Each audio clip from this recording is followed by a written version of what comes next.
Post ना करी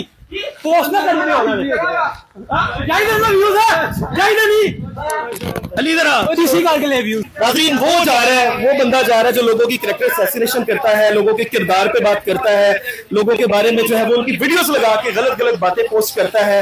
और आज जो है वो उसके पास कोई अल्फाज नहीं थे, तो देखिए जनाब किन बातों पे उतर आए, यहाँ पे जो है वो लड़ाई झगड़े पे उतर आए क्योंकि उनके पास कोई अल्फाज नहीं थे।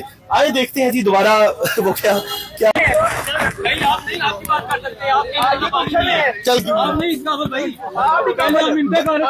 शाज़िब भाई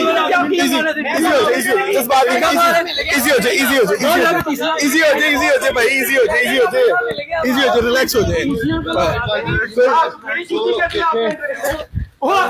ये बोला ना, मैं कहूँगा कि आज हम सिर्फ इसी केस के अंदर ये इससे रिलेट करता है, ये इससे रिलेट करता है। मेरा let me complete my question. आप मुझे सवाल पूरा करने दें। सर आप सवाल आप